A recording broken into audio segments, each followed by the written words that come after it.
مجلس میں ایک شخص تھا اور وہ بڑے پائے کا بزرگ تھا، اللہ کا ولی تھا، وہ 70,000 کے بیچ میں بیٹھا ہوا ہے اور انہیں انتہائی حاجت محسوس ہو رہی ہے، شدت سے حاجت ضرورت محسوس ہو رہی ہے. وہ ٹوائلٹ جانا چاہتے تھے، اجابت خانہ بیت الخلا جانا چاہتے تھے.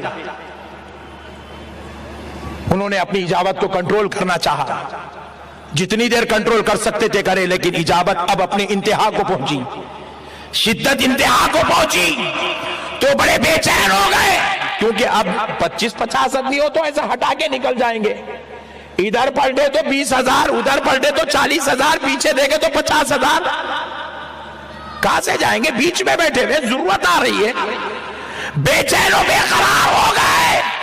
اسی بے قراری کے عالم میں غوث پاک سرکار کی طرف متوجہ ہوتے ہیں.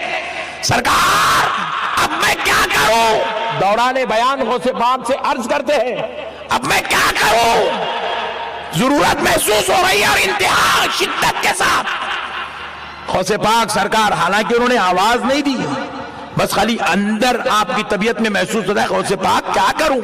غوث پاک سرکار ایسے بازو سے اپنا رومال اٹھاتے ہیں اور ان کی طرف پھینک دیتے ہیں. جیسے ہی پھینکے وہ رومال اڑتا ہوا ان کے اوپر جا کر گرتا ہے، اس بزرگ پر جن کو حاجت محسوس ہو رہی ہے. وہ فرماتے ہیں خدا کی قسم رومال قریب آیا، جب مجھ پر گرنے لگا تو میں اس رومال کے گرنے کے وجہ سے آنکھ یوں بند کیا. جیسے ہی بند کیا پھر میں نے جب آنکھ کھولی تو میں کیا محسوس کرتا ہوں؟ ایک جنگل میں بیٹھا ہوا ہوں، ادھر پلٹ کر دیکھتا ہوں انسان تو انسان، چرند پرند بھی نظر نہیں آتا. تو مجھے شدت سے ضرورت آ رہی تھی، میں نے ایک کونا دیکھا اور وہاں ضرورت کر لی. ضرورت سے فارغ ہوا، پھر ایک جگہ گیا، پانی ملا، وہاں سے وضو بھی کر لیا. وضو کر کے پھر میں نے سوچا کہ میں کہاں ہوں؟ غوث پاک کی مجلس میں تھا، یہاں کہاں گا؟ ابھی خیال کر ہی رہا ہوں، چہرے پہ سے رومال ہٹایا تو پھر غوث پاک کی مجلس میں بیٹھا ہوا. دیکھیں یہ اب سائنٹیفک دور ہے، ادھر آپ نے ایشوز کو پیش کرنا ہے تو آپ نے ایک بکش فارم میں پیش کرنا ہے کہ ہاں یہ اس طرح نہیں، اس طرح ہے. ٹھیک ہے. اور میں آپ کو بتاؤں یہ جو معجزات اور کرامات کو ہم مانتے ہیں لیکن یہ کسی کے اختیار میں نہیں ہے، الا ایک انبیاء کے ساتھ معجزات اٹیچ ہیں. کرامت اللہ تعالیٰ جس کے اوپر ظاہر کرتے ہیں. یہ جس طرح سپر مین اور ٹارزن بنا کے پیش کرتے ہیں نا بزرگوں کو، تو چونکہ ان کے دعوے ہیں نا تو کر کے بتائیں. نبی علیہ السلام سے اگر نبی علیہ السلام اللہ کا پیغمبر ہونے کا دعویٰ کر رہے تھے تو جب ان سے یہ بات کی جاتی تھی تو وہ فزیکلی سب کے سامنے کرتے تھے.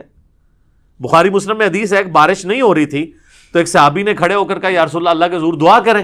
وہ کہتے ہیں ہم چلچلاتی دھوپ میں گئے ہیں اور واپس آئے ہیں تو بارش شروع ہو گئی تھی اور اتنی بارش ہوئی کہ اگلے جمعے تک ہوتی رہی اور اگلے جمعے وہی شخص دوبارہ کھڑا ہوا کہ یا رسول اللہ آپ دعا کریں کہ ہماری ارد گرد زمینوں پہ تو بارش ہو، ہمارے گھروں پہ نہ ہو، گھر کی چھتیں ٹپکنا شروع ہو گئی ہیں. تو نبی علیہ السلام نے اپنی مبارک انگلی سے یوں اشارے کیے اور وہ بادل پھٹنے شروع ہو گئے. ٹھیک ہے. اور وہ کہتے ہیں جب ہم اگلے جمعے کے لیے گئے بارش میں تھے تو واپس آئے تو دھوپ تھی. تو میرے بھائی یہ یعنی نبی علیہ السلام نے تو سب کچھ کر کے بتایا نا. آپ کا جن بزرگوں کے بارے میں کلیم ہے تو ہم ان کو سائنٹیفکلی اس طرح چیزوں پہ چیک کریں گے، یہ سب کے سامنے فزیکلی کر کے بتائیں گے. اور میں آپ کو بتاؤں نبی علیہ السلام کی نبوت کو جسٹیفائی کرنے والی سب سے بڑی چیز یہ ہے کہ ہزاروں کیمرے آپ کے اوپر فٹ تھے. یہ جو آپ کے صحابہ تھے سفر و حضر ہر وقت آپ کے ساتھ تھے. اگر آپ کے کریکٹر میں کہیں ذرا سی بھی جھول ہوتی نا تو آپ کی وفات کے بعد آپ کے وہ ساتھی جو جانثار ہمیشہ سے آپ کے ساتھ تھے، ایک تو وہ تھے نا جو فتح مکہ پہ طلقاء بنے، معافیاں مانگی اور ایک حضور کا غلبہ دیکھ کے اسے ایک سردار کا غلبہ تصور کرتے ہوئے اذا جاء نصر اللہ والفتح کے تحت وہ اسلام میں داخل ہو گئے. وہ موٹیویشنل تو ان کا ایمان نہیں تھا، لیکن جو سابقون الاولون جو شروع سے حضور کے ساتھ اٹیچ تھے، جو بندہ ساتھ اٹیچ ہوتا ہے نا جی اس کو اس بندے کی کمزوریاں اور خوبیاں پتہ ہوتی ہیں. کہیں نہ کہیں بندہ ایکسپوز ہو جاتا ہے.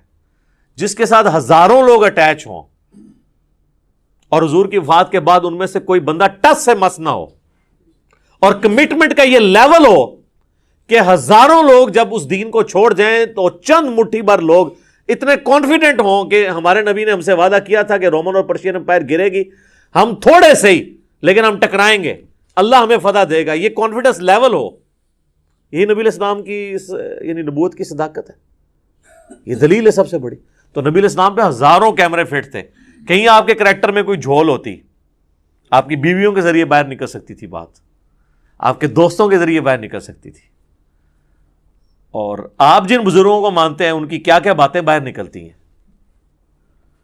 پرانوں کی نہیں نکلتی تھی، وہ میں نے نکال دی ہیں، اور نیوں کی تو اس لیے نکل رہی ہیں کہ پرانے زمانے میں بھی اگر ان کو اسی طریقے سے پرانوں کو بھی چیک کیا جاتا کریٹیکلی کیمروں کے ذریعے یا باقی معاملات کے ذریعے، تو آپ دیکھ لیتے کہ ان کے بھی ماشاءاللہ الا ماشاءاللہ اچھے لوگ بھی ہوں گے. میں نے یہ نہیں کہتا کہ برے لوگ ہی ہیں سارے، لیکن یہ ہے کہ یہ بڑی مشکل سے حسن ظن قائم رہتا ہے کہ آپ اتنے یعنی عجیب و غریب قسم کے دعوے کرتے ہیں، اور نماز پڑھنے کے لیے جاتے ہیں مکے مدینے، پیشاب کرنے کے لیے اپنے ٹوائلٹ میں جاتے ہیں.